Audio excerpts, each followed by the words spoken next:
Hey everyone, we are so glad you are joining us for week 16 of the Story podcast. We're thrilled to have my friend Jake McGregor with us, and we're going to dig into some great parts of Scripture. All right, well, hey Jake, great to have you, my friend. Thanks so much for preaching on Sunday. Yeah. Great job, by the way. Loved having you back at First Baptist. Yeah. Of course, I caught it online because I was on vacation, which I Yeah. loved. But how Super fun. good? Yeah, so much fun. Good. See Like, some familiar faces some and some familiar, new faces. yeah, some familiar faces, but like a lot more new, like unfamiliar faces. Okay. The church has grown so much. I mean, Yeah. so much. I felt like I was meeting new people every other handshake, which was really fun. Yeah, we're really neat to thankful for see that. God's Yeah. favor on this church. And Well, you're such Yeah. a part of the fabric of this church. Obviously, our histories are Yeah. greatly intertwined, and our mission is intertwined, and we're going to talk about that in a little bit. But so we assigned you chapter 16 of the story. Pretty easy, huh? No, it's challenging. So every week, the preacher has a challenge with the story. You got to decide what you're going to do. Do you do all of it? Do you zero in on part of it? You made the choice to zero in on Isaiah's call in Isaiah chapter 6, which I thought was brilliant, loved it. But just walk us through, how did you decide that? How did you read all of this stuff and decide, let's go there? So, well, I've got to be honest. There's so many different pieces that you could go with. And Isaiah's calling in chapter 6, I've never actually been able to preach a sermon there. It's been like a really pivotal passage for me. I've got several journal entries in different seasons of my life. Okay. When I was at Simpson College, I remember being out in the jungle in Papua New Guinea, and like that passage, like having deep meaning, like weeping, in the jungles with that passage. And you were, woe to me. Or just that sense of like, God is that good. Like God is that good. And a life with him is potentially that meaningful and that overpoweringly beautiful, where nothing else matters. It's that whole sense that,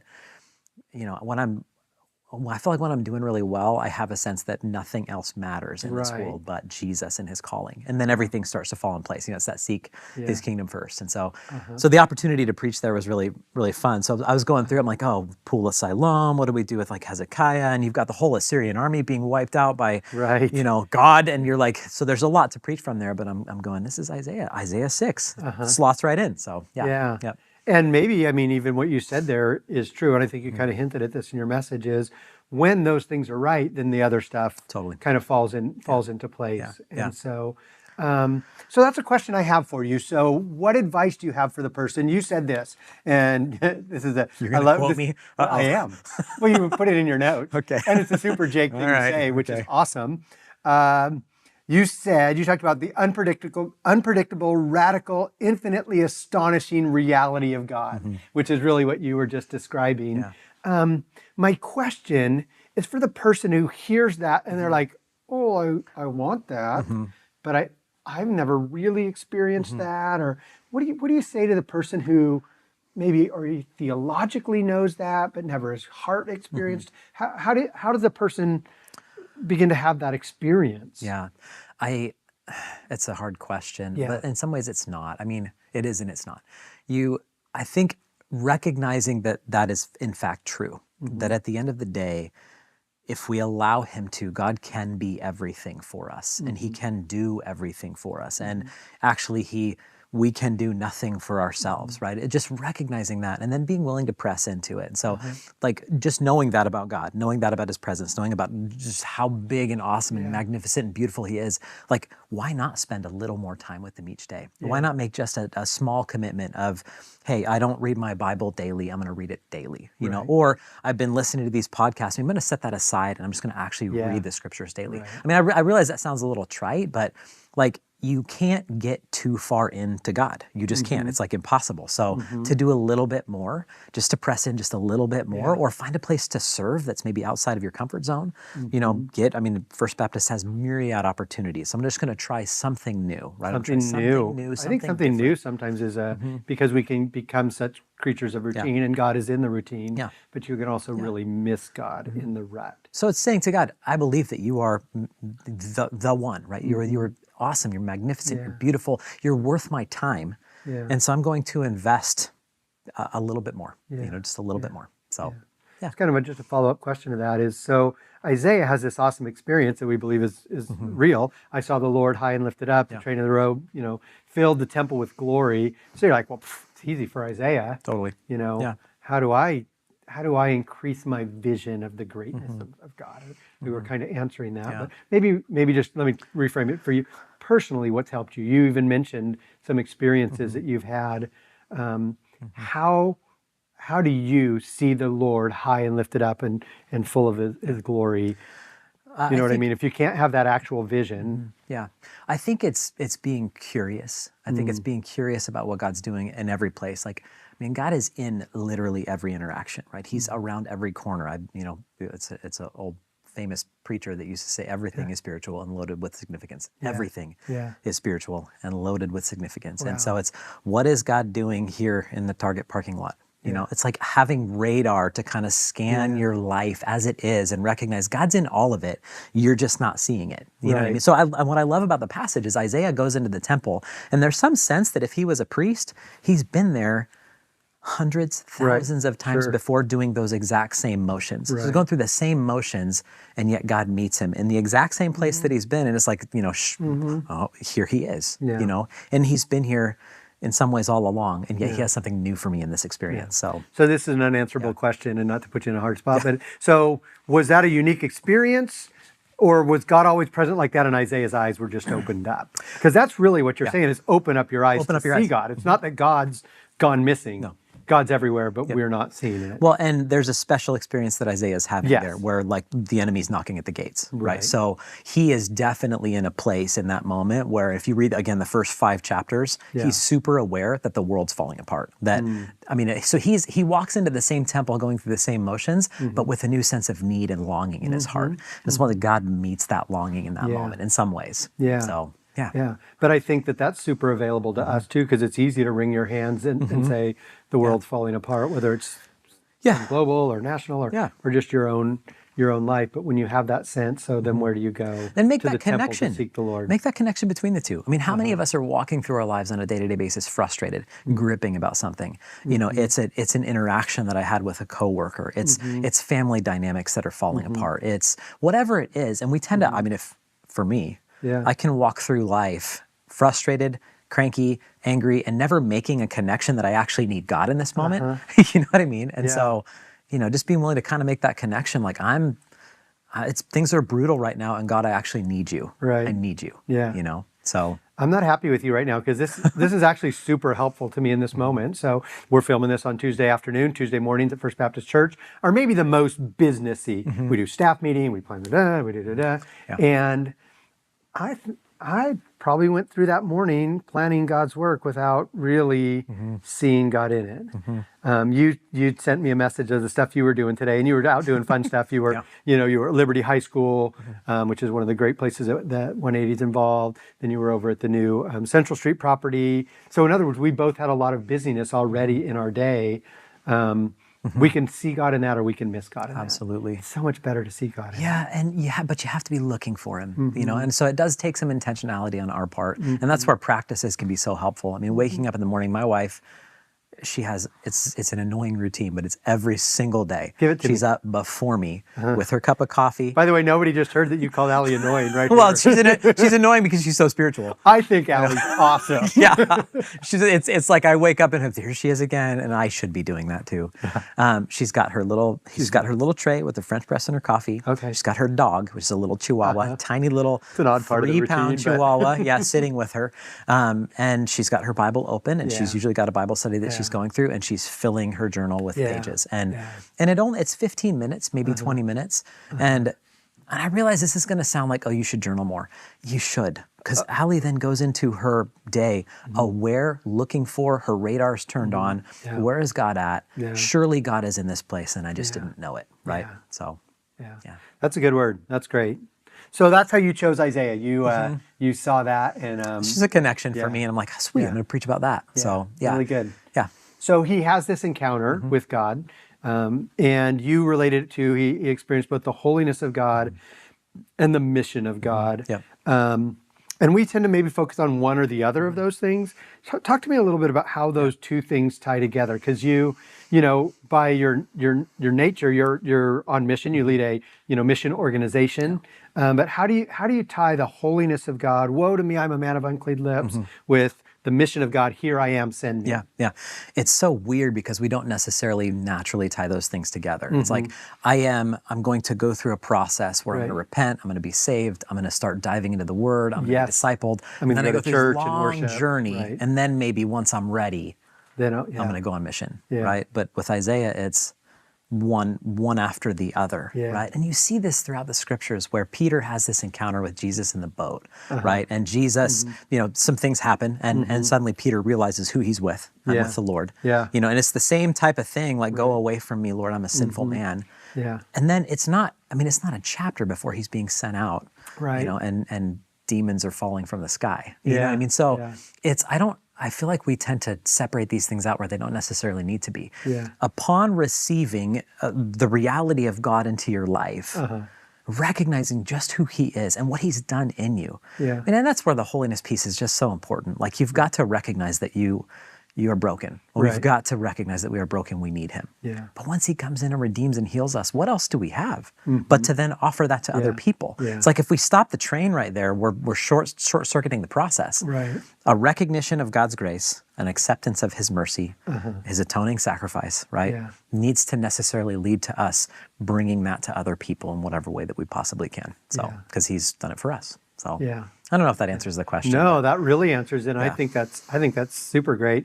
The other Bible example I think of, and some of it's speculative, but is Thomas, who's full of doubts, and then he wants to see Jesus' hands, and when he finally does it, he falls and he says, "My Lord, my God." Yeah. And then, while this is not recorded biblically, tradition is that next thing you know, Thomas is on his way to be a missionary in India. Totally. And take the gospel. And so, Yeah. For him, it went from doubt or sin to belief and encounter, repentance, holiness, mission. Yeah, all we think about when we think about Thomas is doubting Thomas, right? Yeah. But even if you look as his trajectory in the book of Acts, he's on a trajectory toward mission for sure. And I love that. I didn't know that was church tradition that he went. It's church tradition that Thomas took the gospel to India. How rad! Yeah, I love that. And salvation and mission are sides of a coin to me. You cannot have one without the other. They come together, and I think we unnecessarily split them sometimes. So Great. I think that's good. Hey, one other question, and Steve and I and others have been talking about this in recent weeks, but this section in the Bible, you have this issue of idolatry, and that keeps coming up. And even, I've even wrestled with it a little bit, because it's like the person's a good king or a bad king, whether they worship the Baals and the Asherahs or worship God. So it was this, it's a big deal to not worship idols. So part of you thinks, okay, come on, God, can't you just, why is that such a big deal? So let me just start by asking you that. Why is it such a big deal? You know what I mean? Because God comes to it over and over again. I mean, it's his law, but you're a good king or a bad king, whether you worship the idols or not. Well, it's a recognition of, again, the fact that there is none other but God. Super. Right? That's There great. is none other. Yeah. And Israel has this special place in the world as God's display people to show the world what God is like, right? And you cannot be that if it's God and... So you're saying holiness and mission tied together from the very beginning of God's call and covenant with Israel. Yeah, Israel's put on display. 100%. Israel is they're there to show the world who God is. Well, how are you showing the world who God is if you've got all of these other gods? All these other fake, little, worthless, meaningless, it's like, of course, if you're God, you're going to be like, I gave you a mission here. I gave you a calling. What are you doing? So So what's that look like in our modern world? Because like I've said here before, I'm doing awesome at not bowing down and worship any stones. I've not been tempted at all to bow down to any pieces of wood or anything like that. But man, I wrestle with idolatry all the time. Give us your thoughts on what's that look like in real life, in modern life. How do we... That's such a loaded question. Yeah. Because as soon as I start talking about it, I start to become convicted. Like, oh, no, I've got an idol. Yeah. Actually, the Hezekiah story Hezekiah is this brilliant king. And for the most part, we view him as having had a positive, reign. Removes a ton of idols, tears them down, does the whole thing. But there's this little story, which I think is just telling, where back in Numbers, I think it was Numbers, there's this story with Moses and the people that they're wandering in the desert, and God is just so irritated with them that they're grumbling that God literally sends snakes that are biting people and killing them. It's one of the weirdest stories in the Bible. It is a very strange story. Like, tell me about this. It's just that. It's like, I'm going to send snakes to bite you and kill you, to let you know how irritated I am. It's not, that's not exactly, I used to wish for that when I was a youth pastor and the kids would complain. I'm like, snakes or bears, she-bears. That's another fun one. And then what happens is Moses is given this bronze snake to put on the top of his staff. And if they look at the bronze snake, they're saved from the venom of the snakes. It's, again, just a weird story. Well, that snake is representative of God's grace, right? Like, it's his grace to say, hey, remember who I am. So it's a little bit, it's a weirdly like a statue, but not an idol. But not an idol, something that's there to remind you of who God is, keep your eyes fixed on him, right? And so that snake actually makes it all the way, the bronze snake makes it as a relic, all the way through to Hezekiah's time. So it's weird. They're like holding on to this thing. And the snake is still there in the story, and I think it's 2 Kings. And the people start worshiping the snake. Well, it is something that God gave them. So this beautiful thing, this representation of who God is, was given to them, the healing of God for a certain time and place. But now they're holding on to this, and this has become the idol, and they're looking at that instead of God. So what in your life is an idol? And it could even be something good. Could be something beautiful. We love our children, right? We love them. They're precious gifts, and they're given to us to steward for a certain time and then to launch. But can our children become idols? Absolutely. Can this good and beautiful gift that God gave us become something that we become absorbed with? We lose sight of who God is. We're gripping, like, I can't believe this, especially adult children, which is kind of where I'm at right now. Like, I can't believe the decisions, I can't believe the story. Like, you could just be doing something so much different and you're not, and I lose sleep and I'm awake all night long. And next thing you know, I'm not looking at God, I'm just looking at my child and worried, right? Is that idolatry?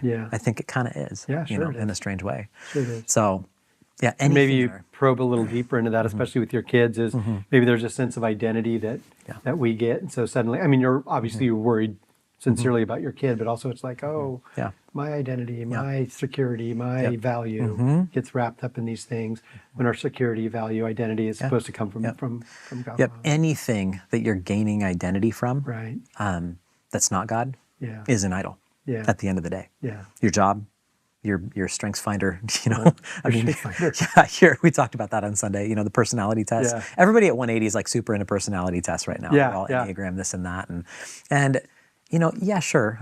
But let's not spend all our time thinking about that. Let's think about the God who gave us these gifts and how we can worship him with them. You know what I mean? So I think anything that you've put in that place of I'm going to gain significance, value, worth, I'm going to depend on this thing, whatever it is, to make me feel better about myself. That's idolatry. It's such a part of the human journey, especially when you talk about something, or the Christian journey, especially when you talk about God giving you a good gift and you twisting that around, because we do this with the church. We do this with our mission. We do this with my ministry. And they start as these good things, but suddenly, it's more about us, and it's more about it's got to be this way than it is about, man, I'm just here to serve Christ and see him high and lifted up. I forget who it is. It might have been Robert Farrar Capon or Dallas Willard. One of those great spiritual gurus talks about the gifts that God gives us. And if we hold on to those gifts with an open hand, then the gifts are free to dance across our hand for our entire life. Right? God has so many gifts to give us. The second we close our hand around one thing, my job, my child, my whatever it is, and you start treasuring that thing, more than the God who is sending the gifts to you. And that's a moment that your world starts to get smaller, and you start to sink into that idolatry. Idolatry doesn't always have to look like, again, a golden statue. It can look like any time we're gripping hard on something and we forget that it is God who gives the gifts. So. But even back to what you were saying earlier about spiritual rhythms, what a beautiful spiritual rhythm that is to start your day with an open hand. And actually, I've had that practice. I'm not doing it all the time, but literally. Opening my hands and recognizing that this, this is me, this is God. And there's something letting them dance across my hands. Yeah, the white knuckles. You know what I mean? I mean, if you were to do this right now wherever you're at and just grip, you know, to make a tight grip, there goes the stress. I start feeling stressful right away. Absolutely. The second I take a breath, open my hands, and just sit there with your hands open for a minute, relax. Yeah. Okay, I'm okay. Yeah, Yeah. Nice. Yep. Nice. That's good. Good. Hey, you said one other thing in the message I want to just explore a little bit is you said Hezekiah's rule, because you've got these two things happening. You've got the prophet and the king, and you focused in on the prophet Isaiah, but you said Hezekiah's rule could not have happened without Isaiah's true encounter. So talk to me a little bit about why Isaiah's encounter was so important to really the nation of Israel and Hezekiah. Yeah, I love the story of Hezekiah and the fact that Isaiah plays so significantly in it. When you read Hezekiah's story, anytime there's something really significant going on, so you see it when Sennacherib's Sennacherib. It's not the Assyrian king outside the gates. Right? There's 180 some odd thousand soldiers out there. They are in trouble. And where does Hezekiah go? To Isaiah for reassurance, because Isaiah has this deep connection to God. Or when he's about to die. He's at the end of his life, you know, and Hezekiah goes to Isaiah and they have this interaction and Isaiah gives him this vision of 15 more years of life, you know, and then you have the whole weird scene with the sundial. But it's like, Hezekiah almost needs Isaiah to remember who his faith is in, to remember who he trusts. And you see almost this, it's not like your typical interactions, David and Nathan, some of the other kings and prophets. It's almost like, tell me what to do. Isaiah and Hezekiah have this almost brotherhood. Like, help me out here. Help me remember who God is right now, is the way I sort of read their interactions. So, boy, I'm really moved by that, because it's almost like you're saying that the world and the power, whatever it is, needs a representative of God in the world to help keep things on track. And obviously for me, I make the jump to the church age that we're in. And what does it look like for the church to play that role in the world that we live in? And it's another one, it's so easy to get out of balance because, you know, churches try this and sometimes twist it up and become judgmental or critical. So what does it look like for the church to have the prophetic voice? And I think Isaiah is an awesome example of that. He encounters God, he commits to mission, and then he speaks with power and compassion and in a way that is received by the king. So how does the church have that kind of role in our world and our culture and our families and our unbelieving world even still today? I think about it on a micro level initially. Like, who do you have in your life that, I mean, I have these people in my life, these sort of, they're touchstone people. That's a person, whether they are or not, you know, who's close to Jesus, who I know is walking with Jesus and who I'm going to reach out to. Maybe you've been one of those people for me over the years where it's like, hey, I need a little something here. Help me remember who God is, you know? And so who do you have in your life that's like that? And then who... You're like that to me too. It's been... Go ahead. Sorry. And then who do you have that you're becoming that person for? Because I mean, when we talk about the church, we think of the institution of the church, but really it's the individuals that are out there, you know, becoming that voice for other people. I mean, Isaiah, we sort of lift him up as this great prophet, but really what is he doing? He's accepting the atoning sacrifice for who God is, and then he's going out and trusting that and speaking that powerfully to the people that he's with. And I mean, I think we can do that in our lives on a day-to-day basis. So, you know, you do it in humility. You know, you can't come with a thunder. You know what I mean? So it's out of true relationship, a relationship of love and respect. And then I think don't get the cart before the horse. So in this relationship that we have with the world, I want to, so 180, for example, we want to provide for like our local school district the thing that they're looking for. And so if in your classroom you've got kids that are involved in gangs, well, you know, we're all about that. Let's work with those kids because the world is better with less gangs. And as we're working on this common good, working on this thing together, we're earning the right to be heard on other things, to be trusted as an organization that's a faith-based organization. And I think you can do that in your personal life too. I mean, just have genuine relationships. Love people for the sake of loving them, not so that you can talk about Jesus. And then just trust, again, in that relaxed posture that conversation is going to come up. And that person in that relationship of trust is going to be asking you those questions about what's solid and what's real. So that's great. Does that make sense? No, I think that's super helpful. That's super helpful. And you mentioned this, but I'll just kind of reiterate it because I think it's me speaking to myself, is it's so good to go back to that encounter with God. Are you because are you having that encounter with God, whether it's time in His Word, whether it's living with open hands, whether it's the ritual or the rhythms of knowing Him, because then it puts you in the right frame of mind to do that. I think First Baptist also in this community has had that place over the years. I mean, it is a church that has not taken sides on big culture war issues.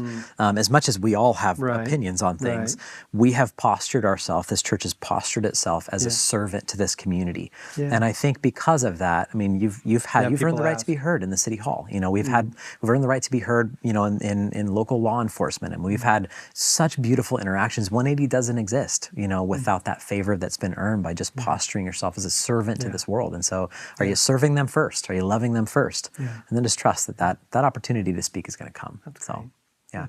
Well, Jake, thanks so much, man. That's really helpful. That's a great way to look at Isaiah. And, I'm encouraged to even think through again, how can my life model that? The holiness of God, the mission of God, and to do those things. So, hey, I also want to just give you a couple minutes here as we wrap things up to tell us a little bit about 180. What's going on with 180 this summer? A lot, I know, but lot. what's we're in a season of transition. Okay. We've got just staff positions kind of coming and going. Okay. You have a big staff, so that's going to probably always be the case. Yeah, there's 40 some odd staff 40 now. something staff. Therapists that are out there on school campuses, interns working with the kids, intentional neighbors. I mean, people doing all sorts of different things. And we've got, therapists who have gotten their licenses and they're ready to go out and hang a shingle and do it on their own. And so now we're looking for new trainees and so there's a lot of that going on. So prayer for 180 as we go through that process would be a huge thing. Okay. But then we just have some really exciting new initiatives. The one that I'm really excited about right now, just this morning we were over with some students from Vineyard Christian Middle School who they made a big donation so that we could refurnish the kitchen in this new house that we bought, the 180 Residency, we're calling it, on Central Street. It's at the corner of Central and Locust. It's a storied corner in our community. And 3 blocks from the old First Baptist Church, which we got a lot of story and history there. But we're really excited. So we've bought this old house, 100-year-old house, renovated it, built a really beautiful outdoor patio area where people can come and hang out. We want it to great, be by the way. Yeah, it's really coming along. If you have a chance, corner of Central and Locust Street, take a drive by there. It's going to be a corner of light in this community. And our goal with it is to establish a 1-year academic residency for college students to come do a year with us, get up to 54 units with Kairos University in either Christian leadership, or I think you can just start towards your regular BA in anything as long as you finish with Kairos. And then do a year with 180 and do mission and ministry with us and live together with other young people who are like-minded and sort of have that missions heart. And then, that's we're going to be dependent on these residents to do the work that 180 does, to be with the teenagers, to be with the young people in the neighborhood. So it's not just come and learn, it's come and learn and truly have an impact in this community. So so we're really excited about it. Right now we have one program, by the way, too, just to clarify something, because there's a number of kind of programs out there like that that are often called gap years. It's for that student who's not quite sure they're ready to just go off to college, so I'm going to take a gap year and do something different. But this is a little different because it is a gap year to work on ministry, work on your character, work on your growth, but you're talking about getting 50 college credits. That's not a gap year. That's a full... It's a year and a half, actually. That's a year and a half If you complete it well, it's a year and a half of school that you can carry in. You could actually finish your BA in less than 4 years, 3.5. So I think it's a really neat thing. Students looking for a gap year. Yeah. You're just not really sure what you want to do yet. Right. We've got spots for 10. I've got one that we're really excited about right now. So, we're in very much a if you build it, they will come moment right now. Well, it's all got to start somewhere. That's a big piece of prayer. But if young people, or even juniors in high school that are, kind of like, hey, I'm years away, what's going to happen. I think we have something really beautiful to offer there. So, and even Pastor Glen might be teaching some material there. So All right. All right. Cool. Anything else? Anything else for 180? You guys taking kids camping this year? We're taking them up to Tahoe in a couple weeks. It's always fun. Our adventure programs. So we say goodbye to our seniors in Tahoe. We've got a whole bunch of seniors who are going on the Tahoe trip. It's going to kind of be their last hurrah with us. And then a whole bunch of brand new 7th graders coming to our Santa Cruz trip in July. Great. And we just camp out. We pitch tents, do the whole thing. super fun. So it's going to be a transition year for us for sure at 180. But yeah, and then all sorts of stuff. I mean, 180's hopping. There's lots of kids, over there every day after school, 2:30 to 5:30, hanging out and enjoying the teen center that's been there for 23 years now. So Yep. Awesome. Well, Jake, great to have you. Thanks for your friendship to me personally. Thanks for your friendship to this church and for what you're doing in this community. Thanks for coming and preaching on Sunday. I think it was really good for the spirit of our church, and I loved it. And God bless you. And thanks for tuning in. We'll have one more week before we kind of take a little summer hiatus from the story, but we hope to see you back here and hope to see you Sunday for week 17 of the story. We'll see you then.